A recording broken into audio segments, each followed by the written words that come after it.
నమస్తే శ్రీనివాస్ గారు. నమస్తే అండి. 151 సీట్స్ వచ్చిన ఒక పార్టీకి అసలు ప్రతిపక్షం లేకుండా పోవటం, దీన్ని ఎలా చూడాలి? కంప్లీట్ సినారియోని అసలు ఎలా అనాలిసిస్ చేస్తారు మీరైతే?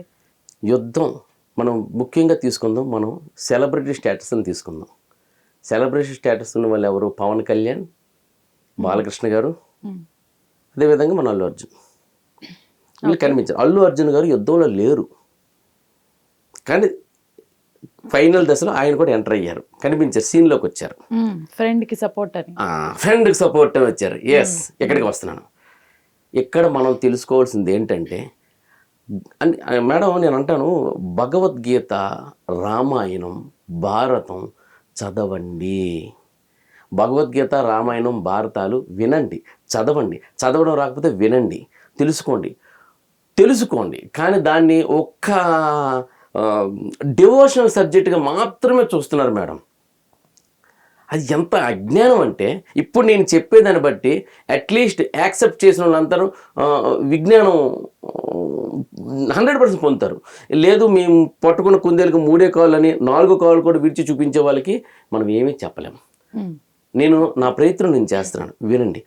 భగవద్గీత, రామాయణం, భాగవతం అనేది ఏంటంటే, ఇది పుక్కిటి పురాణాలు కాదు, చరిత్ర చెప్పిన పాఠాలు. ఇప్పుడు అల్లు అర్జున్కి అలానే పవన్ కళ్యాణ్కి ఇప్పుడు మీరు చెప్పిన దానికి మ్యాచ్ ఏంటండి? సంబంధం ఏంటి అసలు? చెప్తున్నాను కదా. పవన్ కళ్యాణ్ డైరెక్ట్గా యుద్ధంలో ఉన్నారు. అదేవిధంగా ఇక్కడ పవన్ కళ్యాణ్, అల్లు అర్జున్ యుద్ధంలో లేకపోయినా అల్లు అర్జున్ ఏమన్నాడు తెలుసండి? నా మిత్రుడు కోసం వస్తున్నాను, నా మిత్రుడు నంద్యాల ఎమ్మెల్యే గారి కోసం వచ్చి, నా మిత్రుడు కోసం వచ్చాను, నా మిత్రుడికి ఓటేయండి అన్నారు కదా. నా మిత్రుడు అన్నారు.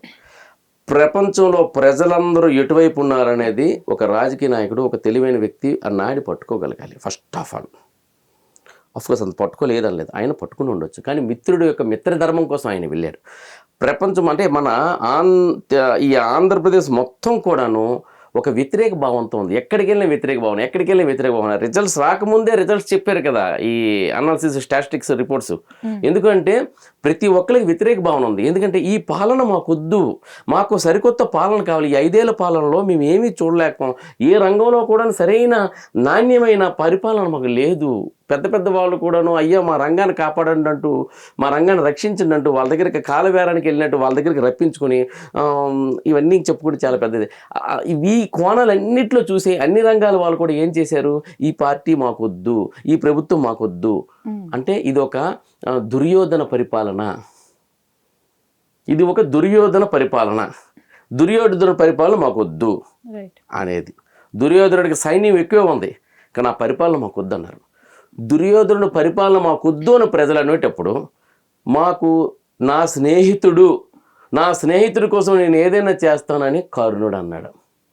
కర్ణుడు తెలివైన వాడు, అర్జునుడి కన్నా యుక్తి శక్తులు కలిగిన వాడు, మరి అంతటి చాకచక్యం కలిగిన ధర్మ పరిపాలకుడు, అంత తెలివైన వాడు కర్ణుడు ఎవరి వైపు వెళ్ళాడు?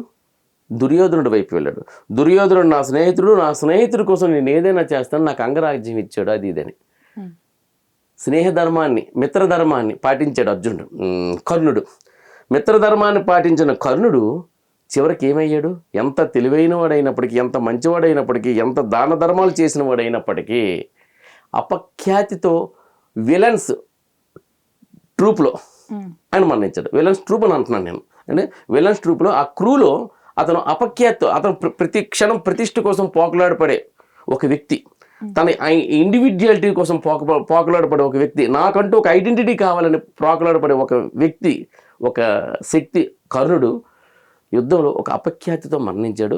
విలన్స్ బ్యాచ్లో మరణించాడు. చూసారా? అదే విధంగా అదే మిత్రధర్మం పాటించిన ఆంజనేయుడు రామాయణంకి రండి, రాముడికి స్నేహితుడిగా ఉన్నాడు. రాముడికి ఒక మంచి మిత్రుడు హనుమంతుడు. ఒక మంచి మిత్రుడు, భక్తుడు అంటారు. భక్తుడు ఓకే, మిత్రుడు భక్తుడు అవ్వచ్చు, తప్పేం లేదు. మంచి మిత్రుడు ఆంజనేయుడు రాముడికి ఒక మంచి మిత్రుడు, మిత్రమా అనే మాట్లాడతారు. అలాంటి మిత్రుడు రాముడికి తన కోరిక అంటే సీతాదేవిని తీసుకొచ్చి ఇవ్వడం కోసం, తర్వాత రామరాజ్యం స్థాపన కోసం అడుగడుగున మన ఆంజనేయుడి తాలూకా ఘట్టాలు ఉన్నాయి. ఆంజనేయుడు ఏం చేశాడు? తన మిత్రుడి కోసం తన టీం మొత్తాన్ని ఉపయోగించుకొని, తన ఆర్మీని ఉపయోగించుకొని, తన జనసేన లాంటి సేనను ఉపయోగించుకొని, ఏది వానర సేనని ఉపయోగించి రాముడి వారికి ఏం చేశాడు? వాలి అనే వ్యక్తితో సంధి కల్పించి రావణాసుడిపై యుద్ధం ప్రకటించి గెలిచి సీతాదేవిని అప్పచెప్పి మళ్ళీ అతను తీసుకొచ్చే పట్టాభిషేకం జరిగినంత వరకు ఆంజనేయుడు కంటిన్యూగా ఉన్నాడు. అంటే అక్కడ మిత్రధర్మం.